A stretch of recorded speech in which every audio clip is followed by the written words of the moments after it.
government embarks on statewide mapping of informal urban spaces. Federal government approves 110 billion naira for Youth Development Fund Agric scheme. On the foreign scene, Japan to sell fighter jets, a latest break from post-war pacifist ideals. And in sport, Finidi George targets another victory as Super Eagles tackles Mali in friendly encounter. Now the details. I am Dele Agadumo. Lagos State Government, through the Lagos State Planning and Environmental Monitoring Authority, LASPEMA, has embarked on drone mapping of informal urban spaces in the state with the aim of sanitizing the critical landed areas.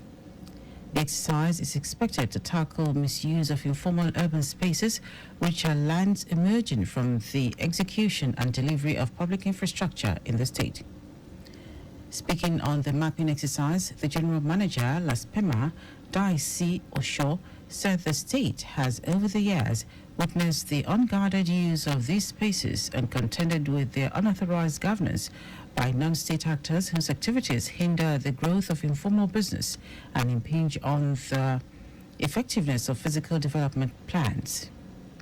Osho stated that the problem is, if not addressed and tackled headlong, will result in a serious crisis that will adversely affect the state's crucial infrastructure and by extension the economy, stressing the need for proper regulation, coordination and monitoring of the informal economy to breed orderliness, aesthetics and sustainability of the urban phase of Lagos. Lagos State Commissioner for Health, Akin Abayomi, has emphasized the urgent need to tackle tuberculosis head-on, highlighting its profound impact on global public health and stressing its enduring presence as a significant challenge affecting millions worldwide. Speaking at an awareness walk and stakeholders engagement to commemorate year 2024 World Tuberculosis Day, Abayomi noted that despite advancements, TB remains a formidable foe, causing immense suffering and loss. Abayomi, who was represented by the Senior Special Assistant to the Lagos State Governor on Health, Oluwatoni Adeyemi, underscored the theme of the event, Yes, We Can End TB, emphasizing the collective responsibility to work towards a TB-free world. He commended the efforts of the state's TB and leprosy control program, which successfully treated 18,546 TB patients in 2023. While acknowledging the state's steadfast commitment to combating TB, Abayomi attributed progress recorded so far to strategic partnerships, innovative programs, and relentless advocacy efforts. The Nigerian Meteorological Agency, NIMET, has unveiled its new website as part of measures to strengthen its services. The agency's Director General, Charles Anosike, says the technology is more functional, interactive, dynamic, and compares with websites of Met offices in other parts of the world. Anosike says the unveiling of the new NIMET website is part of ongoing efforts by the new management to reposition the agency for improved and effective service delivery. He adds that with the new website, members of the public can effortlessly request data and monitor the progress of the request directly through the portal. Now to the rest of the stories.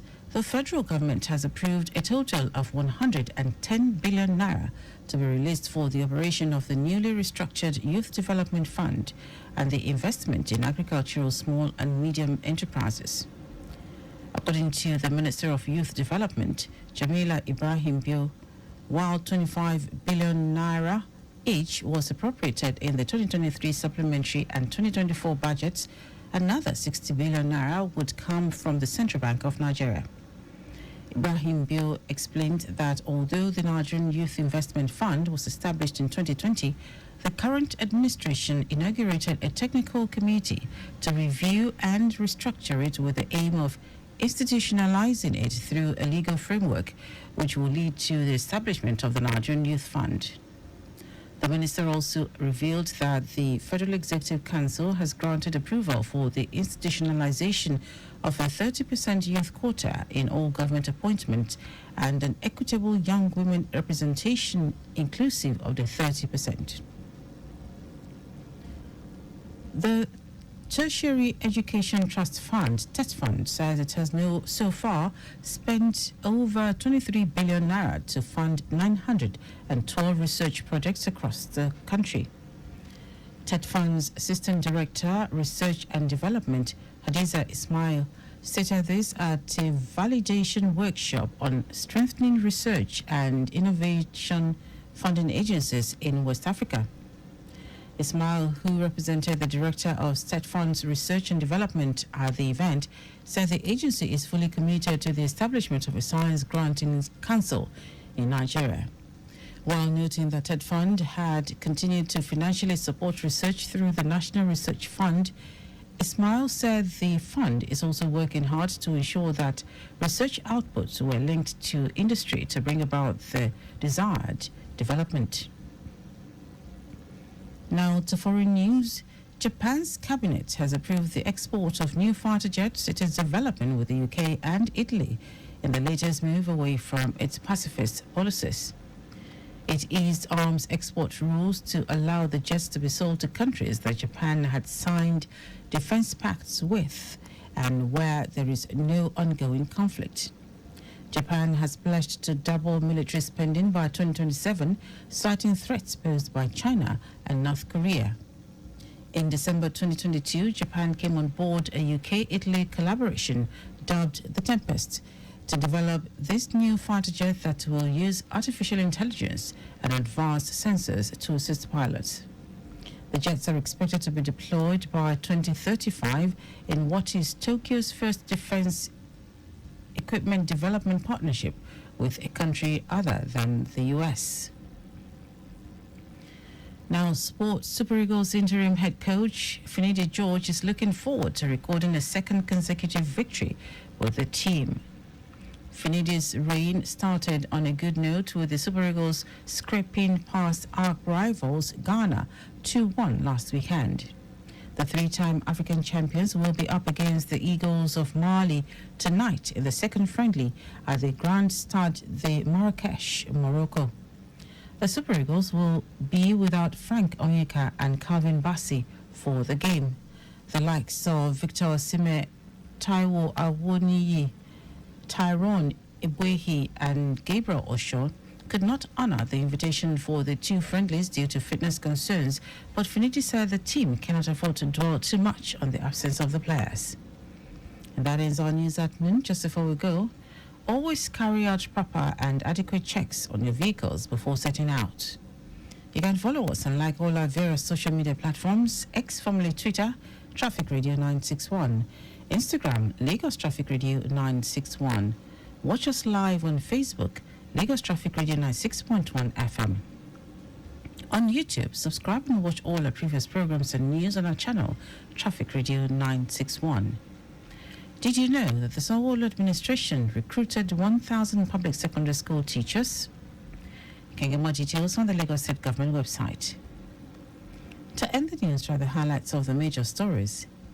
Lagos State Government, through the Lagos State Planning and Environmental Monitoring Authority, LASPEMA, has embarked on drone mapping of informal urban spaces in the state with the aim of sanitizing the critical landed areas.